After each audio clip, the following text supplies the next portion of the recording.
नमस्कार मित्रों।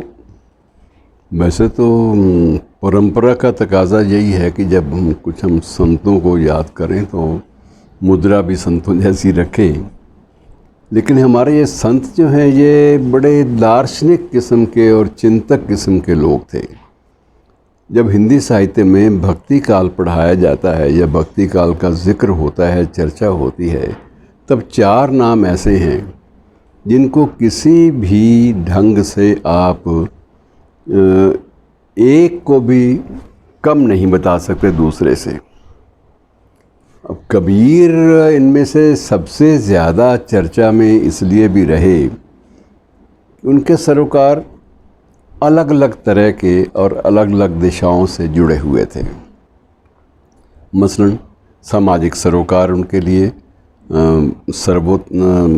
सर्वप्रथम विचार में आते थे।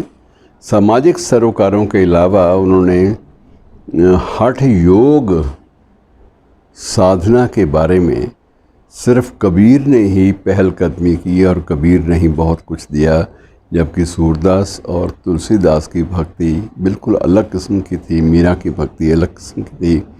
इनकी भक्ति में और कबीर की भक्ति भावना में दोनों में अंतर है, गंभीर अंतर है। उन तीनों की भक्ति भावना एक जैसी और कबीर की भक्ति भावना बिल्कुल अलग।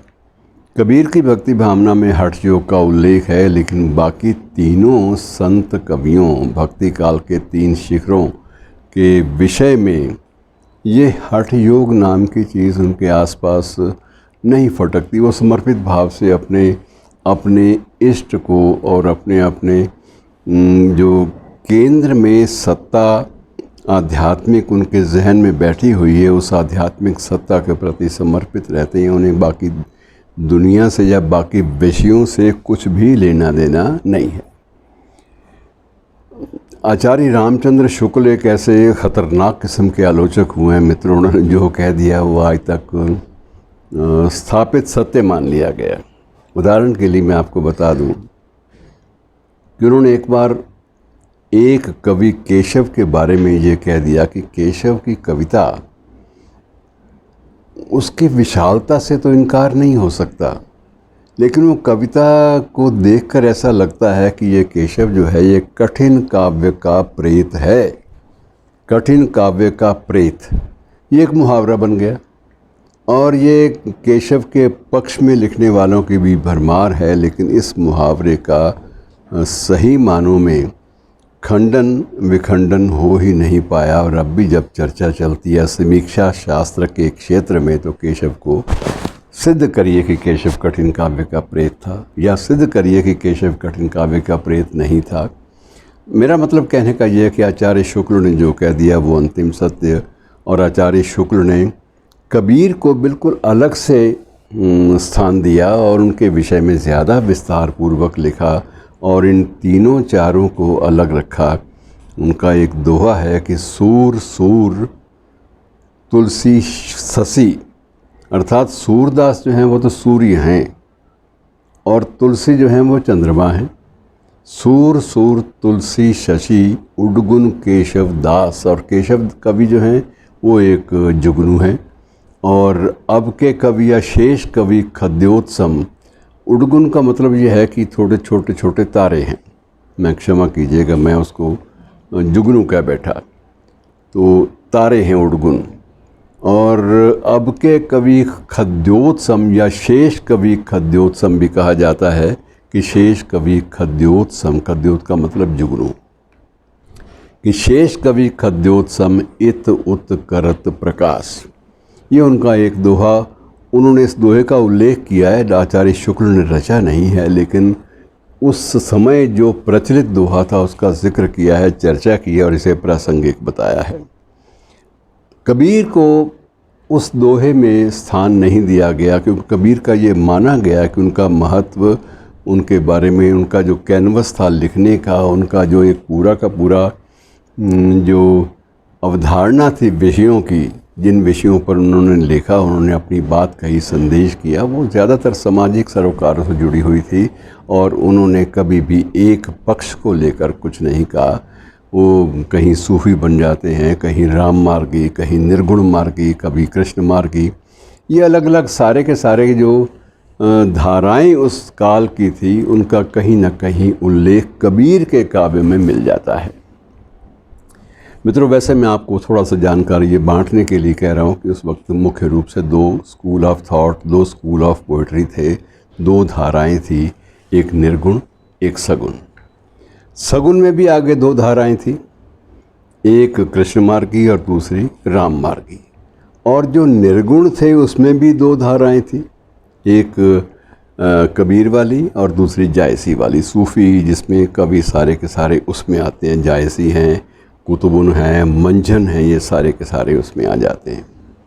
तो ये अलग अलग धाराएं, पहले मुख्य रूप से एक धारा हिंदी साहित्य, फिर उसकी दो धाराएं भक्ति काल में, निर्गुण और सगुण, और बाद में सगुण की दो धाराएं और निर्गुण की दो धाराएं। कबीर निर्गुण की धारा में आते हैं और वो शेखर हैं उसके। और सबसे बड़ी बात ये है कि इस काल को अगर हम स्वर्ण युग कहते हैं भक्ति काल को, तो उसमें योगदान कबीर का जो है बड़ा महत्वपूर्ण है। उनके बिना इसको भक्ति काल को स्वर्ण युग कहना थोड़ा सा मुश्किल होगा या अधूरा सा लगेगा। यद्यपि उसमें योगदान उतना ही तुलसी का है, उतना ही सूरदास का भी है, लेकिन उतना ही मीरा का है, लेकिन कबीर का बिल्कुल अलग लीक से हटके है। और कबीर में फ़कीरी है, चिंतन है, ज्ञान है, प्रेम है, वैराग्य है और समर्पण भाव है, हठ योग है। ये सारी चीज़ों का अद्भुत मिश्रण उनमें मिल जाता है। कहीं वो कहते हैं हरि मेरे पियो मैं तो राम की बहुरिया, तो स्वयं को बहुरिया का रूप देकर वो सूफियों की ओर चले जाते हैं और अपने आप को उन पर, कुछ लोग कहते हैं कि तो सूफियों से प्रभावित थे। कहीं नाथपंथी उनमें दिखाई देते हैं, नाथपंथी समझते हैं कि ये हमारा इष्ट था कबीर। और कहीं हठ योग वाले जो तांत्रिक हैं वो मानते हैं कि अब कबीर जो थे वो हमारे थे। कबीर का एक दोहा तो पूरा मुझे याद नहीं, लेकिन एक पंक्ति है कि बरसे कंबल भीजे पानी, बरसे कंबल भीजे पानी। माना जाता है कि ये कुंडलनी योग का इससे ज़्यादा अच्छा, सटीक और आसान विश्लेषण कहीं भी संभव नहीं है। और सिर्फ एक पंक्ति को लेकर पहले तो अनुमान यही था कि 100 के लगभग शोध प्रबंध और शोध निबंध लिखे गए, और लेकिन वास्तविक संख्या कितनी है इसके बारे में सही अनुमान लगाना संभव नहीं है, लेकिन असंख्य हैं, इसमें कोई संदेह नहीं है। और कबीर जैसे भक्ति काल के बाकी कवि थे, जन्म और उनकी पुण्यतिथि दोनों के बारे में बहुत ज़्यादा प्रामाणिक या पुख्ता जो है वो विवरण नहीं है। अगर तुलसी के बारे में है कि उनके पुण्यतिथि के बारे में एक दोहा है प्रचलित उस काल का, किसने लिखा ये पता नहीं चलता। कुछ लोग कहते तुलसी ने लिखा, तुलसी बाबा वो लिख कैसे सकते थे, ये नहीं समझ में आता। कि संवत 1680 और 80 गंग के तीर, 80 गंग के तीर और श्रावण शुक्ला सप्तमी, श्रावण शुक्ला सप्तमी तुलसी तजो शरीर। अब तुलसीदास अपनी मृत्यु के बारे में कैसे दोहा लिख सकते हैं, लेकिन ये दोहा उसी काल का था जिसमें पूरी की पूरी गणना जो है पुण्यतिथि के बारे में मिल जाती है।